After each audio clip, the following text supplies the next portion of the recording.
Tudo certo, e com você?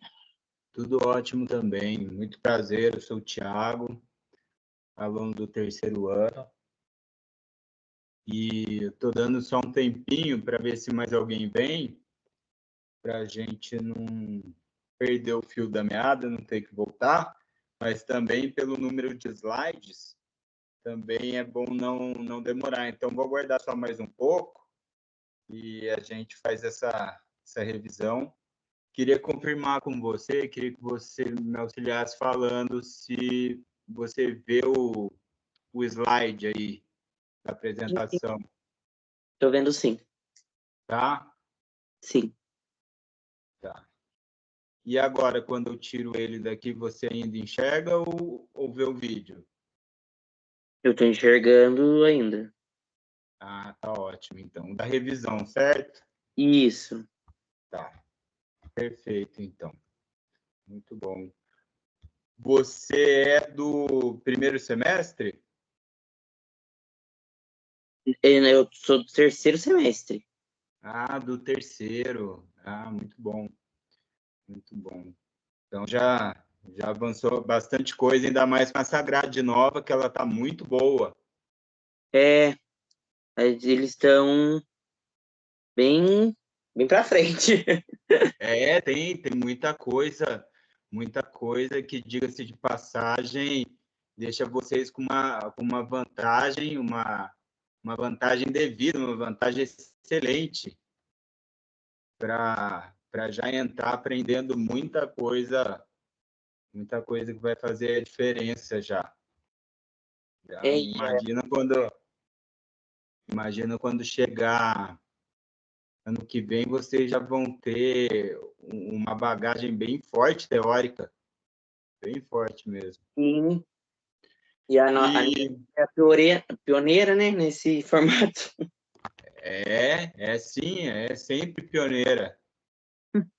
A gente sempre, além de tecer bons comentários para a faculdade, a gente sempre tem o feedback das pessoas de fora também, falando, poxa, vocês estão numa boa faculdade mesmo. Realmente. E só me apresentar, e aí a gente segue já. Aí depois vai ficar gravado, quem quiser ter acesso, e até mesmo você, depois pode ter acesso a toda essa revisão que a gente vai fazer aqui de direito constitucional. De forma mais objetiva, a gente vai falar sobre os direitos individuais coletivos, né? O famoso artigo 5º da Constituição Federal. A gente vai fazer uma revisão sobre os assuntos dos 78 incisos, né? Então, é o seguinte, Gabriel, eu sou já formado em publicidade, estou no terceiro ano agora de Direito, já estagiei em escritórios, estagio agora na administração pública e também tenho uma agência de publicidade paralelamente, além de fazer uma pós também na área de comunicação enquanto eu faço a faculdade. E é um grande prazer estar aqui na monitoria para a gente juntos, né, revisar esse conteúdo, que uma revisão sobre esse conteúdo, um conteúdo denso, extenso, né, de bastante mensagem, é sempre bom a gente revisar, recorrente em provas, em concursos, muitas questões diversas, na OAB sempre cai de direitos fundamentais, inclusive depois a gente vai disponibilizar questões, tá, para reforço, Uhum. porque uma das melhores formas de reforçar o que a gente estuda, sem dúvida, é fazendo exercícios para fixação, não é mesmo? Beleza. Tá? Então, vamos lá. Vamos começar. Primeiro, a gente vai para um panorama geral aqui, tá? O que eu gosto é da gente enxergar o todo do assunto que a gente está vendo. Então, vamos olhar primeiro bem do começo para a gente enxergar primeiro o todo e depois a gente vai individualmente falando de um direito após o outro, com os detalhes e as exceções, né, a esses direitos que não são plenamente absolutos. Então, vamos lá. Primeiro é a localização deles, né, Gabriel? Está no Sim. artigo 5º, no título 1, intitulado dos princípios fundamentais. São 78 incisos, e se são direitos fundamentais, portanto, eles são cláusulas pétreas, né? Conforme o artigo 60, parágrafo 4º, portanto, eles não podem ser extirpados do ordenamento jurídico e nem mesmo podem ser reduzidos, apenas ampliados, né? Tendo em vista os tratados e convenções de direitos humanos que o Brasil é signatário e ratificou. E esses direitos, portanto, sendo fundamentais, eles têm eficácia vertical, né? Que é aquela relação com o Estado. São obrigações para o Estado de fazer ou não fazer, de intervir para ajudar ou de não intervir, de se abster, né? De não interferir na esfera particular. E, Gabriel, como você também já deve ter visto, a eficácia também se estende aos particulares.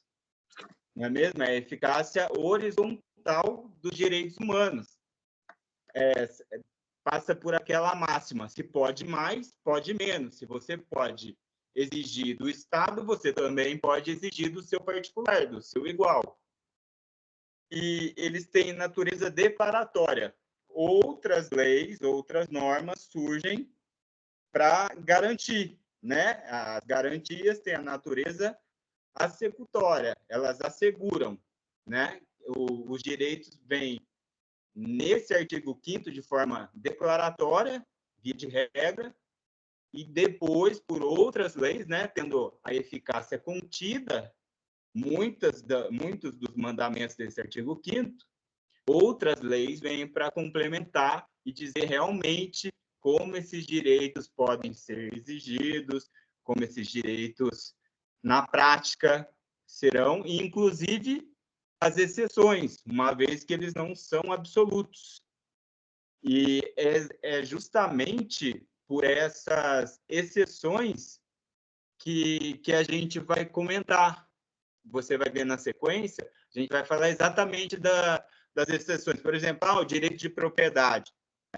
Tá, é um direito, mas desde que ele cumpra a função social da propriedade. Porque senão a gente tem a desapropriação, né? E por aí vai. Até mesmo um dos direitos mais comentados quanto às exceções é o próprio direito da liberdade de expressão, né? Que ela vai até o limite da lei penal, por exemplo, ou do dano moral. Se ela passar para a esfera do outro, esse direito já não é absoluto, ele vai comportar exceções, não é mesmo? E é isso que a gente vai ver. E a gente vai começar pelo caput. No caput, tem mensagens principais, tem 3 mensagens. Eu gosto muito da gente revisar, analisando a letra da lei, para a gente ver como está. A mensagem principal, ela sempre está na lei. E o que a gente tem aqui? A gente tem 3 mensagens já, 3 mandamentos, 3 avisos de como serão esses 78 incisos. Olha só, de verde, a gente tem: todos são iguais perante a lei. Não, peraí, primeiro eu vou ler tudo. Todos são iguais perante a lei, sem distinção de qualquer natureza, garantindo-se aos brasileiros e aos estrangeiros residentes no país a inviolabilidade do direito à vida, à liberdade, à igualdade, à segurança e à propriedade, nos termos seguintes. Então, todos são iguais perante a lei. O princípio da igualdade. Ele é um direito, mas por que se chama princípio nesse caso? Exatamente porque ele vai permear todas as normas do ordenamento jurídico, não só desses 78 incisos, mas o princípio da igualdade, ele sempre vai estar lá. Os princípios, eles são a raiz, né, da esfera normativa. Então, o princípio da igualdade, ele sempre vai estar lá. Nós temos 2 tipos de igualdade: a igualdade formal e a material. Quando o texto diz todos são iguais perante a lei, isso quer dizer que é uma lei só para todos. Todos seus comportamentos serão observados, orientados pela mesma lei.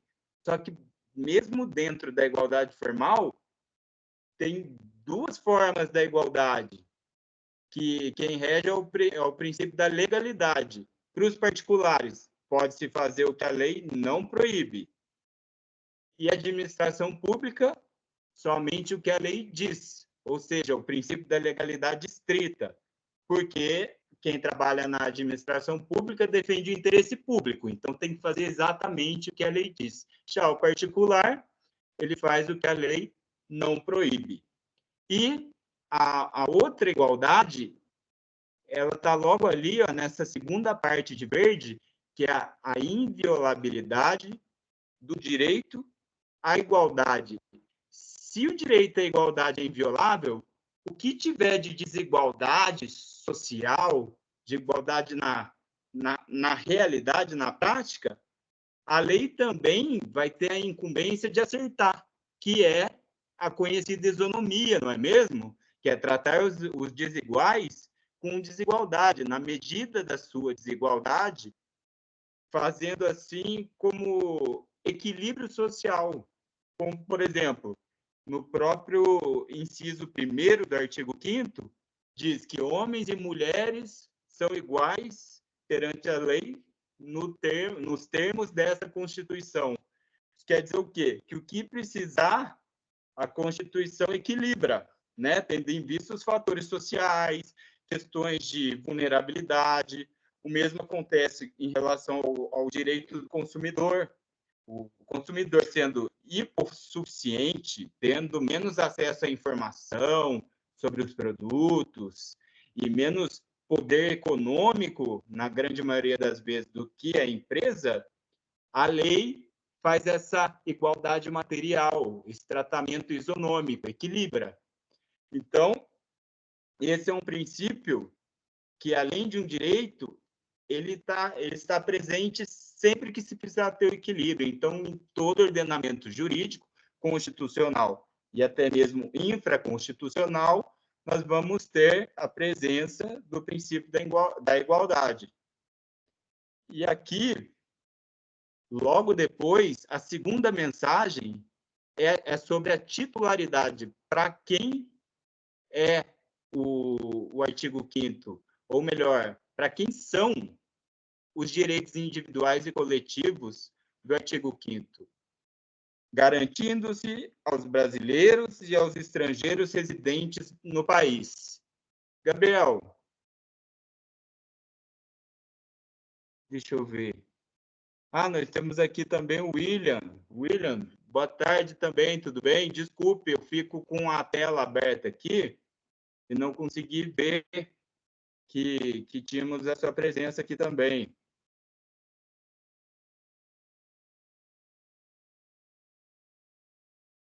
Tá certo, William. Eu não sei, William, onde você chegou nesse momento, mas a gente está no comecinho, a gente fez um panorama geral, tá? E a gente ainda está no caput, traçando o início do caput, tá? A aula vai ser gravada e foram só 5 minutos mesmo, tá bom? Mas aqui, ó, só para a gente fazer uma breve revisão, os direitos individuais coletivos são no artigo 5º, título 1, dos princípios fundamentais, são 78 incisos, são direitos fundamentais, portanto, são cláusulas pétreas, não podem ser extirpados e também não podem ser reduzidos. Os direitos fundamentais, eles só podem ser ampliados, tendo em vista os tratados e convenções de direitos humanos que o Brasil é signatário e ratificou. E eles têm eficácia vertical, ou seja, eles podem ser exigidos do Estado como obrigações de fazer ou não fazer, de não interferir ou de interferir para auxiliar, para restabelecer ou tentar um equilíbrio entre os cidadãos, e tem eficácia horizontal, portanto, também, né, se tem vertical, também tem a horizontal, que são direitos exigíveis nas relações entre particulares. São direitos de natureza declaratória e eles não são direitos absolutos, né? No conflito entre princípios, nós vamos ter que um pode se sobressair sobre o outro, né? Mesmo que não tenha um superior ao outro, mas em conflitos de princípios nós ponderamos e um pode preponderar. Por isso, muitas vezes vamos ter exceções em relação aos direitos fundamentais, como, por exemplo, no direito da justiça do consumidor, e por aí vai. Bom, voltando aqui, onde a gente também falou do princípio da igualdade, que tem a igualdade formal e igualdade material, né, que é a isonomia, não só a igualdade perante a lei, mas a igualdade na prática também, a lei equilibrando. E agora nós temos a titularidade. Quem são os titulares? São os brasileiros e estrangeiros residentes no país, de acordo com o texto constitucional. Mas o que o STF e a doutrina entendem? Isso eu já vi como questão de prova, inclusive. Vocês devem ter visto que o STF entende que, nesse caso, o poder constituinte originário, ele disse menos do que ele queria dizer.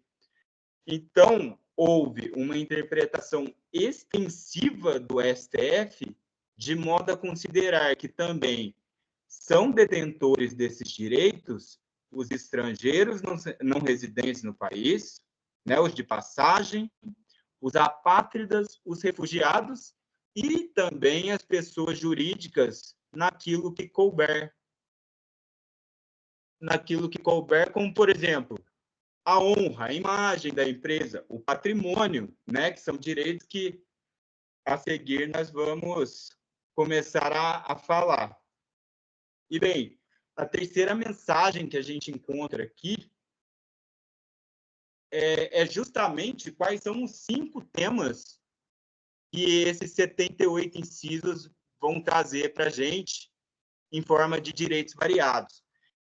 O que eu acho muito bom na hora de estudar, principalmente um artigo grande como esse, que tem 78 incisos, é justamente a gente tentar fazer o desafio parecer menor. Então, eu gosto muito de encarar que esses 5 pontos aqui, a vida, liberdade, igualdade, segurança e propriedade, eles são os temas dos 78 incisos. Então, o artigo 5º ele vai tratar desses 5 direitos aqui: direitos à vida, os direitos de liberdade, de igualdade, direitos de segurança e direitos de propriedade. Assim, uma matéria que é muito grande, como esse artigo, ele se torna algo mais fácil da gente encarar, da gente enxergar e até mesmo memorizar. Então, nós temos aqui, ó, direitos. Nesse artigo 5º, o conteúdo dele é direitos de vida, de liberdade, de segurança, de propriedade, e temos direitos processuais fundamentais pela posição que eles encontram aí. E esses direitos processuais, eles são 17. É a maior gama de direito que a gente vai encontrar no artigo 5º, eles tratam do processo, que nada mais tem a ver com a segurança jurídica, e também com a igualdade formal, né, que é o mesmo processo, as mesmas regras processuais fundamentais para todos, mas também os direitos processuais fundamentais, eles tratam da igualdade material também, da isonomia, porque ali vai mencionar o direito à justiça gratuita e outros direitos que equilibram. E, além disso, temos os remédios constitucionais, ou seja, esse artigo ele traz todos os direitos que o Estado e os particulares, na eficácia horizontal, não podem violar, e, em caso de violação, esse mesmo artigo já traz os remédios, né, que são habeas corpus, habeas data, mandado de segurança, mandado de injunção, ação popular. E agora a gente vai começar a falar especificamente um a um, seguindo o material da professora Luísa, para que a gente reforce o que já foi passado pela nossa professora. Bom, vamos lá. O direito à vida, ele compreende tanto o direito de viver, né, de estar vivo, mas também compreende o direito a uma vida digna. Claro, digna a gente lembra de um dos fundamentos da República, né? Do Sócio de Vapor, nós temos a dignidade da pessoa humana. Então, além do direito de viver, ainda a vida tem que ser minimamente digna, né? As necessidades vitais básicas têm que ser garantidas pela lei. Então, o direito de viver, a Constituição veda a pena de morte, né? E é uma cláusula pétrea, portanto, nem por emenda constitucional ela poderia ser permitida, e nem mesmo por uma nova Constituição, tendo em vista os tratados e convenções de direitos humanos que o Brasil faz parte. E o direito a uma vida digna, ele engloba o inciso 3º do artigo 5º, que veda a tortura, também engloba proibição de penas de caráter perpétuo, trabalhos forçados, cruéis. E temos uma única exceção, que é uma pegadinha que muitas vezes cai, que é salvo em caso de guerra declarada, como diz o artigo 84. Agora, nós vamos começar a explorar os direitos de liberdade.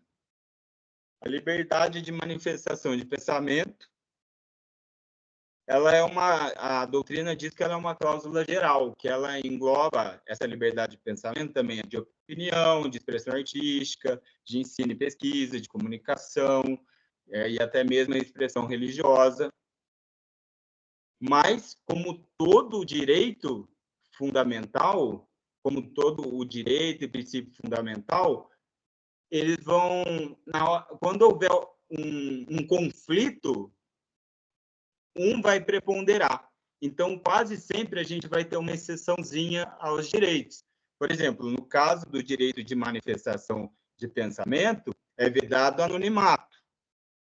E, em caso de dano material ou moral à imagem, assegura-se o direito de resposta proporcional ao agravo, além da indenização pelos danos causados.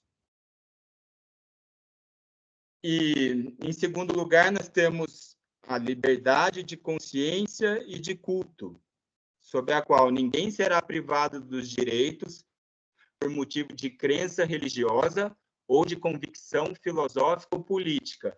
E, mais uma vez, o que se cobra muito é a exceção, é o limite de cada direito.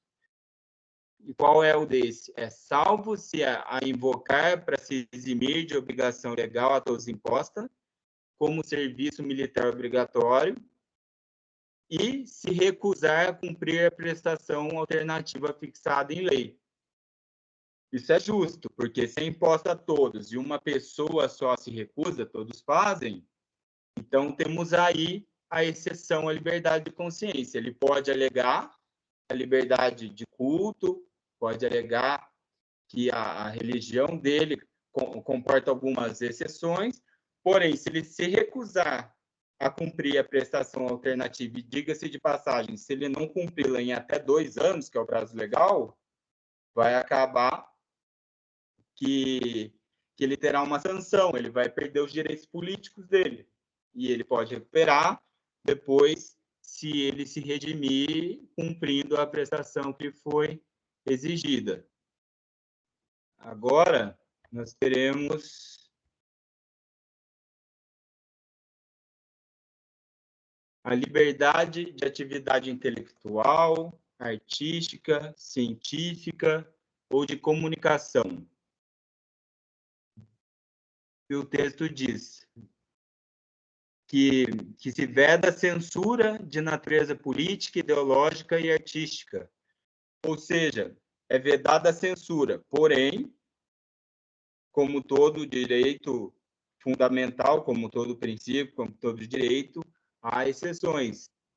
Nos espetáculos públicos, tem que informar a faixa etária, o local, o horário, em que se mostra inadequado, como na prática a gente vê que acontece, né? E isso é justamente para proteger crianças, adolescentes, de um conteúdo que seja inadequado a eles. Então, por isso a liberdade intelectual vai ter esse limite, vai ter essa exceção.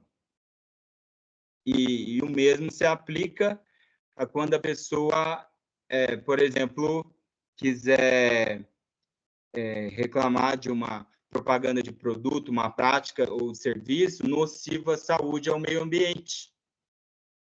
E sempre que alguém se sentir ofendido, a liberdade de atividade intelectual ela vai ser limitada e vai ser sancionada pelo direito de indenização daquele que se sentiu lesado por aquilo. Então, a liberdade de atividade intelectual e artística, ela existe, porém, se ela vier causar dano moral para alguém, ela extrapolou os limites dela e o responsável por ela pode ser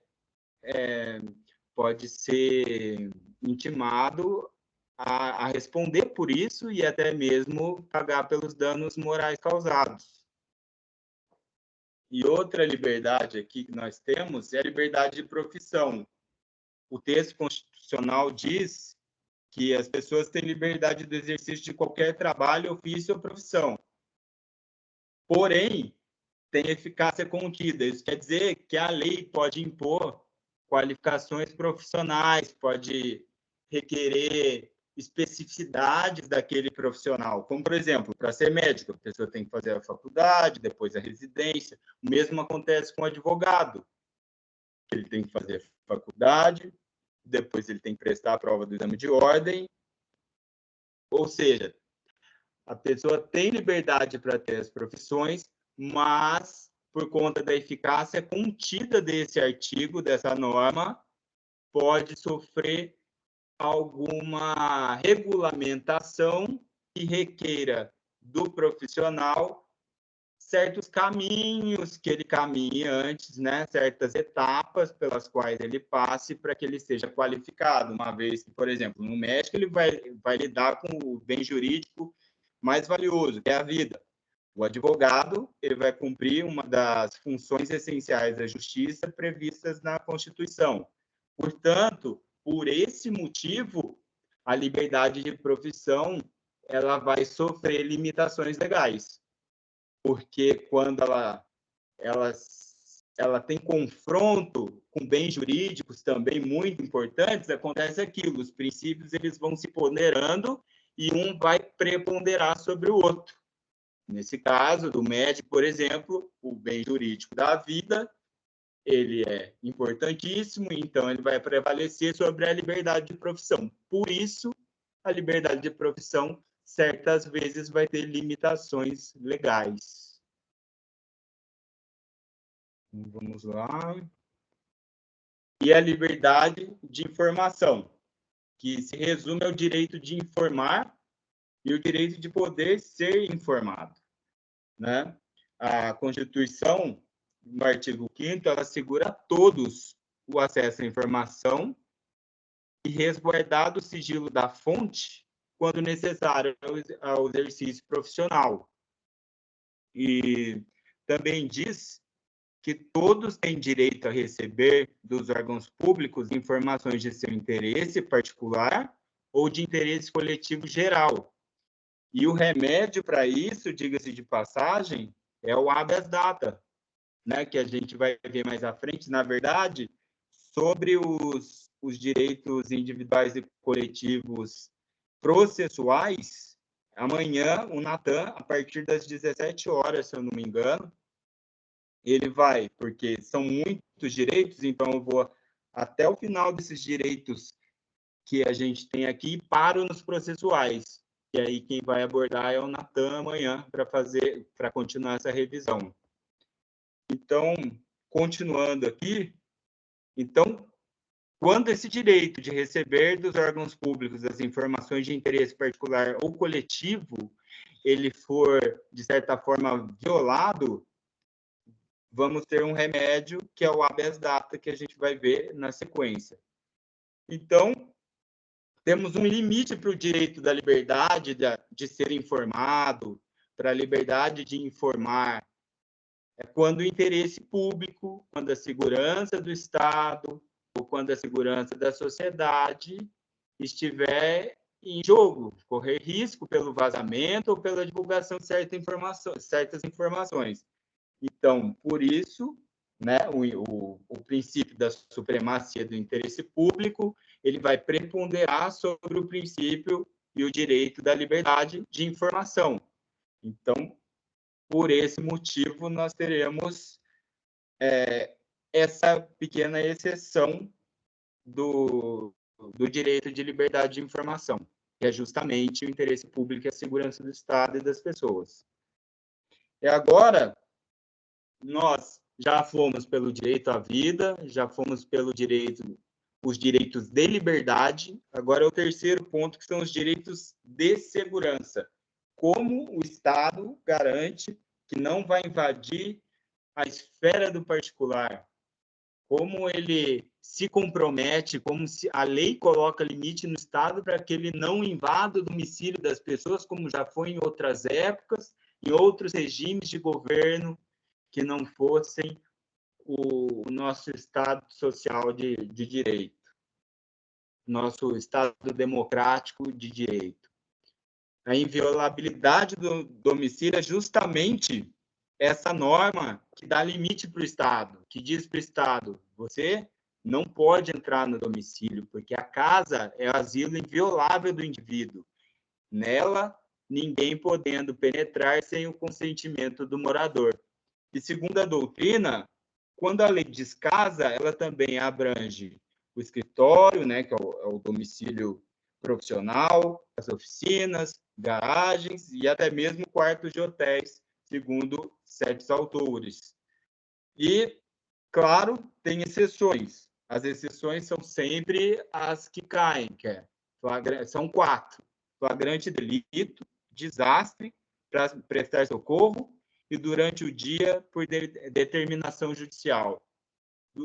Durante o dia interpreta-se, como vocês já devem ter visto também, que possa se considerar das 6 às 18 horas. Então, o domicílio é inviolável, salvo em flagrante delito, desastre, para prestar socorro ou durante o dia por determinação judicial, durante o dia 6 às 18. E agora, tratando-se da segurança, nós temos a inviolabilidade da intimidade, da honra e da imagem das pessoas. O texto constitucional diz: são invioláveis a intimidade, a vida privada, a honra e a imagem das pessoas, assegurando o direito à indenização pelo dano material ou moral decorrente de sua violação. Esse texto, ele é bem familiar porque nós reforçamos ele nos estudos de direito civil, não é mesmo? Logo no início, né? Na parte que fala sobre a pessoa no Código Civil, nós temos reproduzido também e reforçado esse direito de segurança, que é a inviolabilidade da honra, da intimidade, da imagem das pessoas, direitos de personalidade.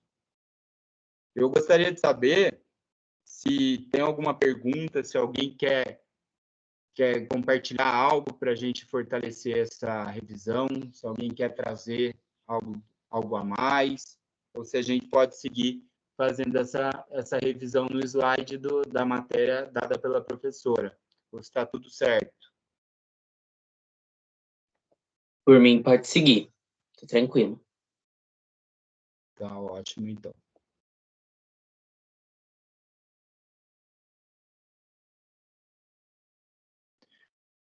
Dentro dos direitos de segurança previstos no artigo 5º, entre os 78 incisos, nós vamos ter no 12º, que é o sigilo de correspondência e comunicações.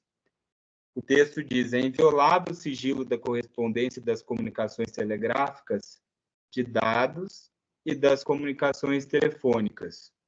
A exceção aqui para só sobre o último item, somente sobre as comunicações telefônicas. Isso também é importante a gente revisar e reforçar, que não a exceção que admite a violação por ordem judicial, ela não vai tratar das comunicações telegráficas nem das de dados, mas sim apenas das comunicações, dos registros de ligações telefônicas. Então,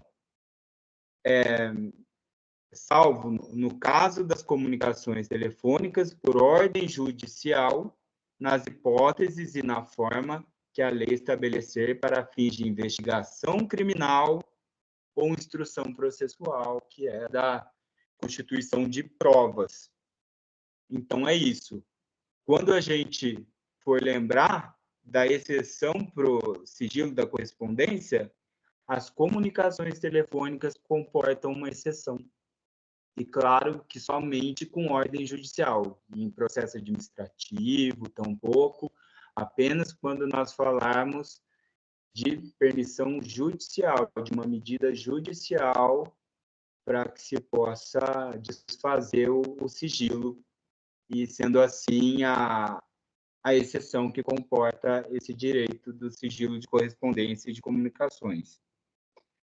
Agora, a gente vai para outro conjunto de direitos, que são de propriedade. Nós temos a propriedade, a física, né, como bem imóveis, imóveis, mas também temos a propriedade intelectual.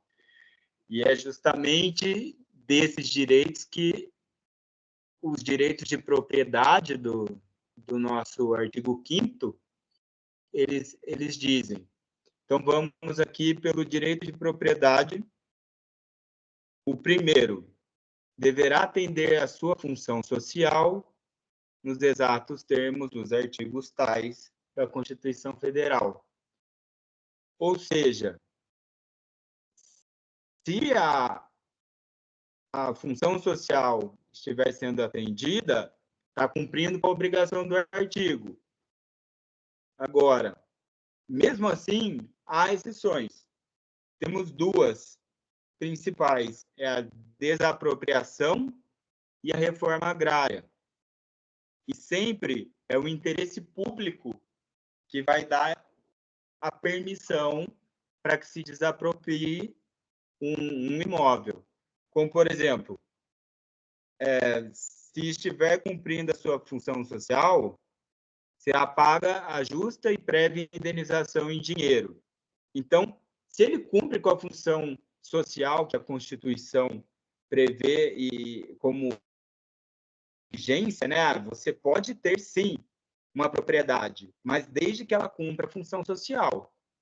E a função social ela é delimitada também pela lei, né? Mais uma norma declaratória de eficácia contida que pede que outra lei venha para trazer os pormenores, os detalhes daquele assunto. Então, se estiver cumprindo, a indenização é justa e paga em dinheiro. Agora, se não estiver, aí será pago em títulos da dívida pública, como está no item abaixo. Então, você vê que tem uma diferenciação. Se a pessoa estiver cumprindo a função social da propriedade e, por razões de interesse público, o Estado ordenar que se desaproprie, a pessoa vai receber uma prévia indenização em dinheiro. Prévia e em dinheiro. Essas duas palavras são bem importantes, principalmente em questões. E agora, se não estiver cumprindo a função social, a propriedade, aí é diferente. Aí ela vai receber em precatório, por exemplo, em títulos da dívida pública, mas sempre assim, a desapropriação urbana, principalmente, ela é sempre a última medida. Antes se tenta o parcelamento, o fracionamento daquela propriedade, ou uma edificação compulsória, e depois entra-se com IPTU progressivo, de forma a sancionar a pessoa, antes de uma medida mais severa, que é tomar a propriedade dela, né? Então, até mesmo sem cumprir a função social, no caso da propriedade urbana, a Constituição também vai com medidas gradativas. Não logo desapropria-se a pessoa da sua propriedade, até porque estamos falando de um direito individual coletivo, de um direito fundamental.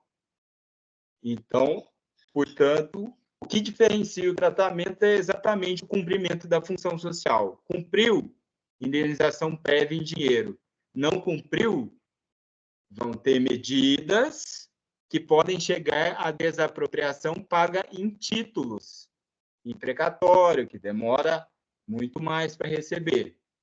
Então, acaba sendo uma sanção para aquele que não cumpre a função social da propriedade, que é o principal, né? Tendo em vista os princípios constitucionais, a propriedade ela não é um direito absoluto e, portanto, se ela não contribui para o coletivo, algumas sanções poderão ocorrer, e a mais grave delas é a desapropriação, né? E diga-se de passagem, quem legisla é somente a União sobre desapropriação, a competência privativa da União.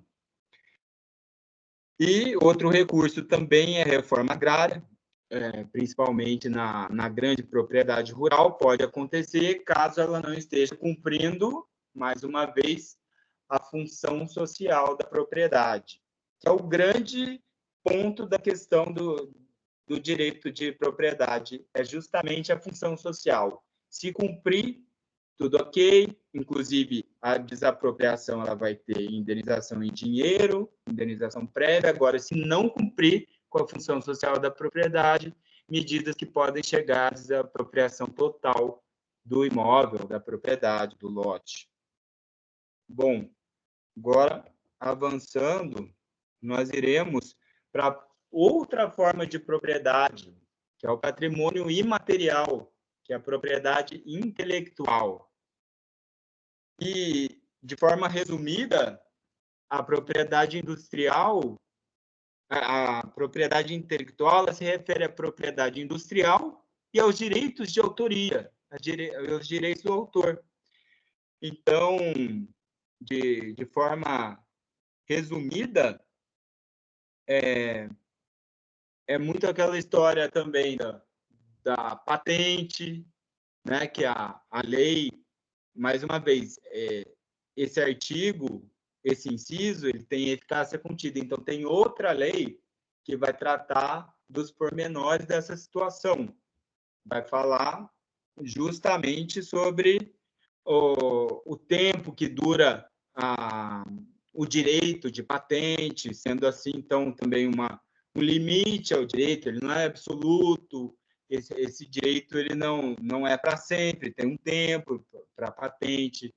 Outro direito, o direito no direito empresarial, nós vamos falar das marcas, né, do direito daquela marca que você registrou. Então, faz parte desse direito de propriedade intelectual, a propriedade do nome da sua empresa, da marca da sua empresa, dentre outros.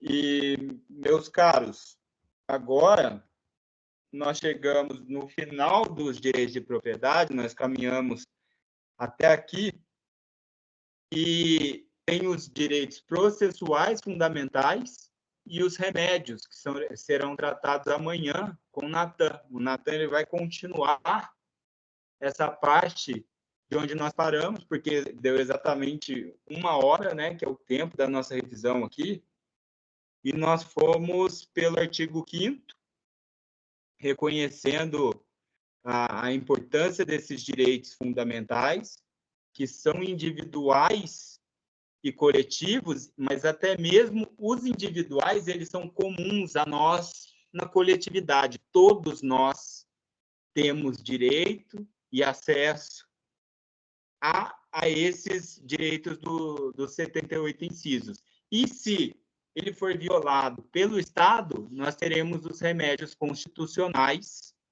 para que qualquer abuso, qualquer violação a direito por parte do Estado não perdure, não possa ser estabelecida, né? Porque o direito constitucional ele evoluiu até chegar a esse ponto, onde nós agora colocamos limites ao Estado, e o Estado também provê, assim como o direito do consumidor, formas de equilibrar, de proporcionar a isonomia por meio da lei.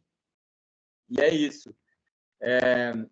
Outro ponto é que nós vamos colocar também no Instagram da monitoria para vocês questões, porque uma das melhores formas de reforçar é justamente fazer questões, né? Quanto mais questões a gente conseguir fazer, bem melhor, porque é assim que a gente muitas vezes fixa o conhecimento e até mesmo pode fazer o exercício e voltar no assunto para ver, olha, poxa, nesse ponto aqui, por que nessa questão eu não assimilei tão bem o que ela pedia de mim?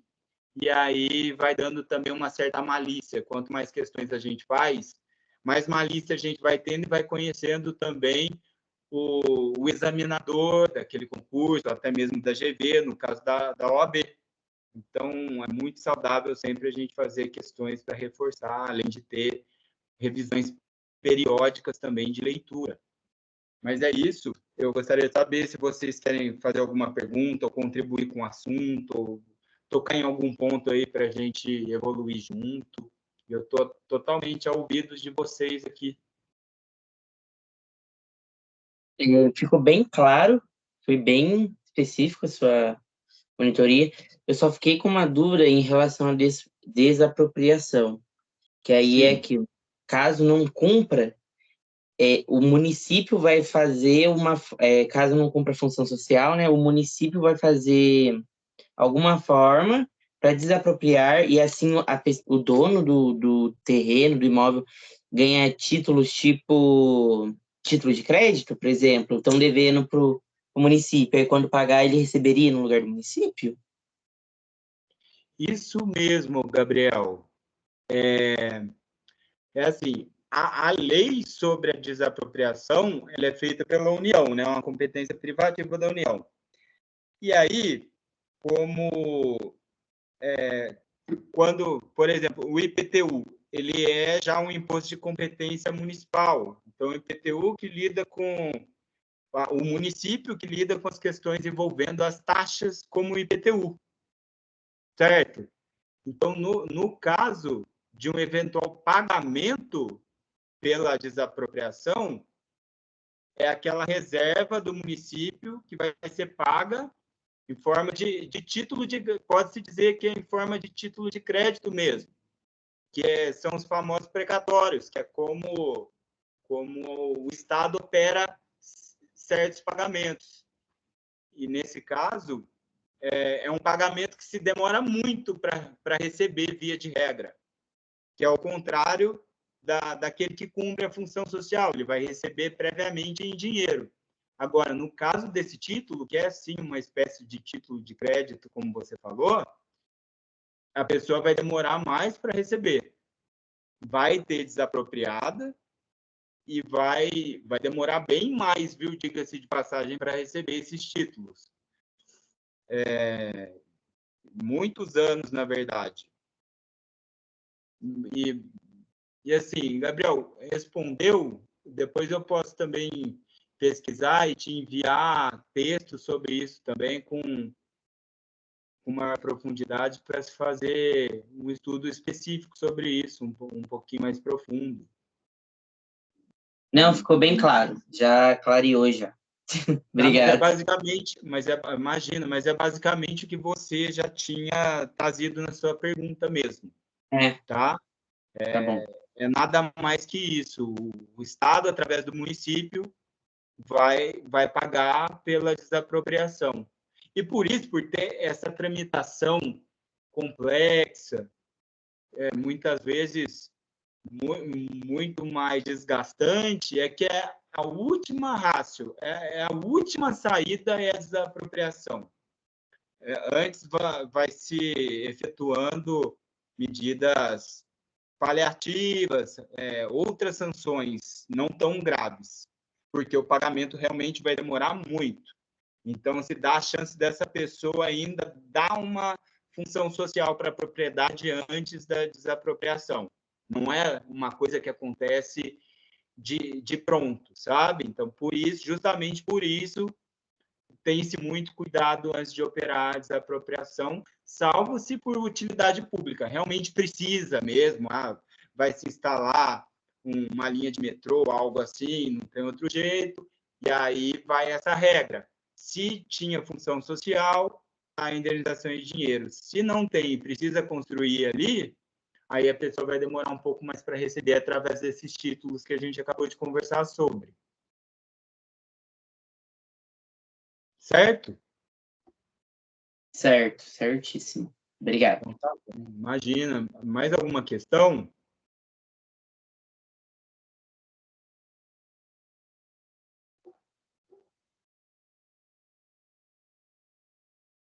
Então, meus amigos, eu agradeço muito a presença de vocês e a gente está à disposição através da monitoria também, através das redes sociais da monitoria. O que precisar, é só vir falar. Vai ser um prazer ajudá-los com materiais, com conversas, e também, da mesma forma, vai ser um grande prazer receber informações e trocar ideias sobre os nossos assuntos aqui da matéria. Na semana que vem, a gente vai entrar em teoria geral do processo e, de novo, a gente vai revisitar esses direitos que vão ser ditos amanhã pelo Natan, na revisão de direito constitucional de amanhã. Então, a gente vai falar sobre os direitos processuais fundamentais presentes na Constituição e vamos falar sobre os direitos do novo CPC, que os princípios fundamentais vão, se eu não me engano, do artigo 1º ao 12 no CPC, que é o nosso início de estudo sobre o processo. E é isso, então. Eu agradeço muito a vocês, desejo uma excelente semana, boas provas aí, a semana de prova ela começa, né, para todos nós, e desejo tudo de melhor para vocês aí na carreira, nos trabalhos de vocês. Para o que precisar, a gente vai estar aí. Tá bom? Um grande abraço e até a próxima. Muito obrigado. Tchau, tchau. Tchau, obrigado.